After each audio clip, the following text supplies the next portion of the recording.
Bayangkan sebuah benda kecil yang hampir tidak pernah kita pikirkan. Ia tergeletak diam di kamar mandi, kita sentuh setiap hari, lalu kita lupakan begitu saja. Namanya sabun. Tidak ada yang tampak istimewa dari bentuknya. Tidak juga dari harganya. Namun di balik kesederhanaannya, sabun menyimpan cerita yang jauh lebih panjang dari yang kita bayangkan. Cerita tentang bagaimana manusia memandang tubuhnya. Tentang rasa takut dan keyakinan. Tentang kesalahan, mitos, dan pelajaran yang baru dipahami ribuan tahun kemudian. Sabun bukan hanya soal bersih atau wangi.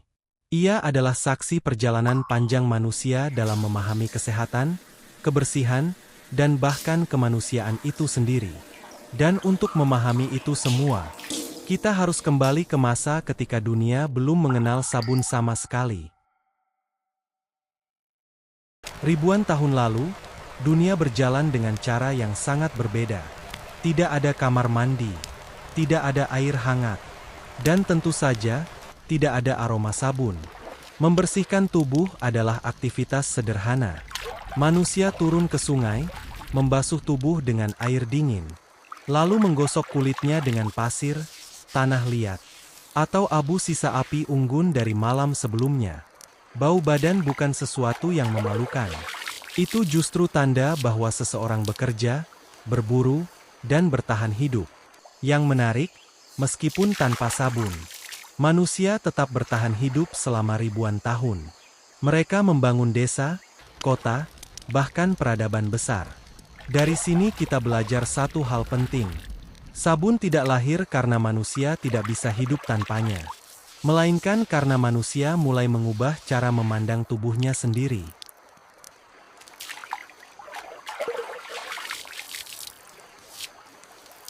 Sekitar 2800 tahun sebelum Masehi, di wilayah Mesopotamia, manusia mulai bereksperimen.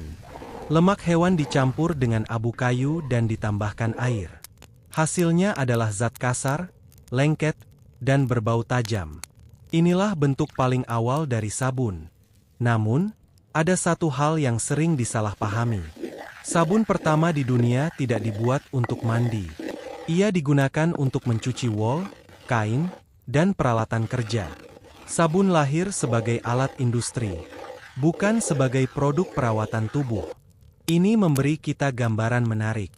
Manusia menciptakan sabun bukan karena ingin bersih, melainkan karena ingin bekerja lebih efektif. Tubuh manusia baru menjadi urusan sabun jauh setelah itu.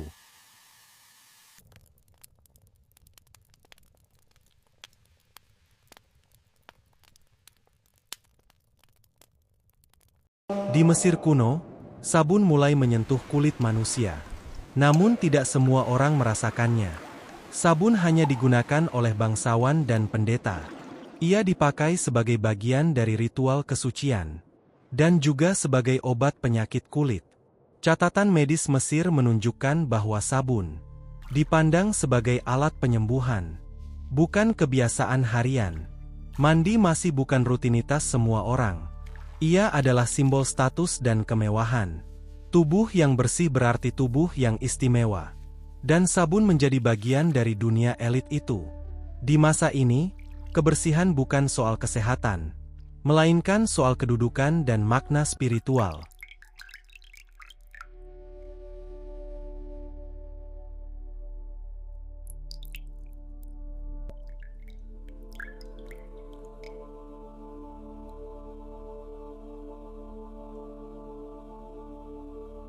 Bangsa Romawi membawa konsep mandi ke level yang berbeda.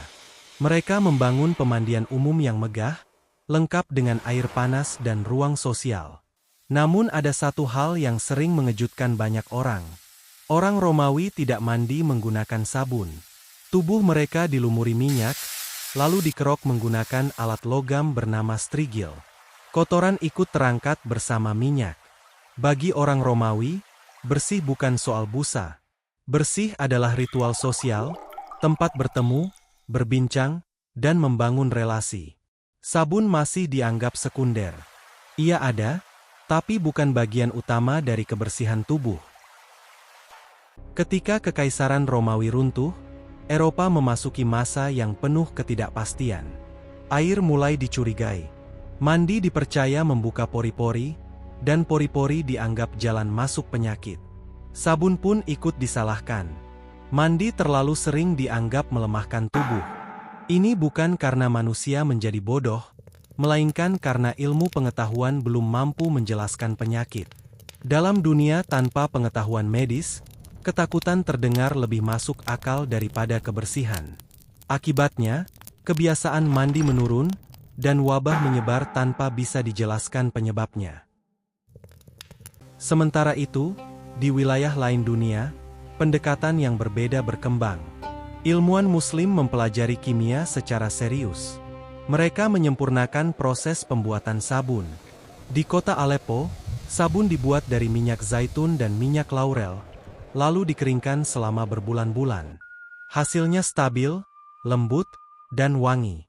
Bersih tidak dipandang sebagai ancaman bagi tubuh, melainkan bagian dari kehidupan sehari-hari. Dan disinilah fondasi sabun batang modern terbentuk. Ilmu pengetahuan perlahan mampu mengalahkan ketakutan. Ketika sabun kembali ke Eropa, ia hadir sebagai barang mahal.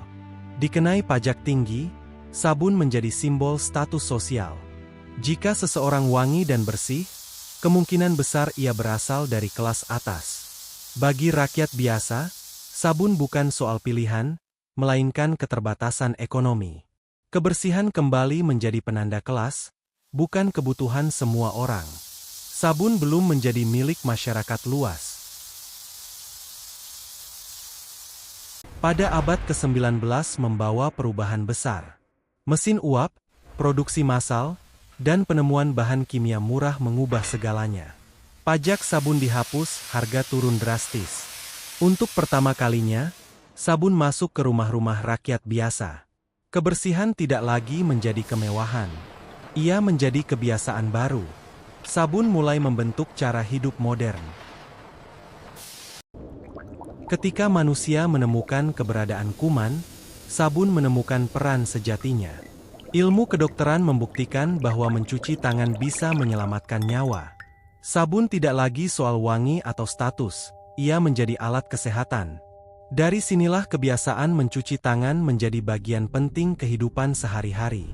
Sabun berubah dari benda biasa menjadi pelindung tak terlihat.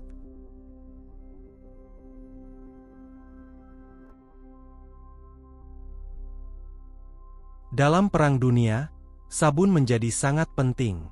Tentara tanpa sabun lebih mudah mati akibat infeksi daripada luka tembak. Kebersihan menjadi strategi bertahan hidup. Sabun menjadi senjata sunyi yang tidak pernah terlihat di medan perang. Perang mengajarkan bahwa hal paling sederhana bisa menentukan hidup dan mati. Di tengah trauma perang, lahir rumor yang mengerikan. Kisah tentang sabun yang dibuat dari lemak manusia. Sejarawan hari ini sepakat, tidak ada produksi massal seperti itu. Namun rumor ini penting untuk dipahami. Ia lahir dari ketakutan ekstrim dan trauma mendalam. Ketika kemanusiaan runtuh, cerita pun ikut menjadi gelap. Mitos ini mengingatkan kita betapa dalam luka yang ditinggalkan perang.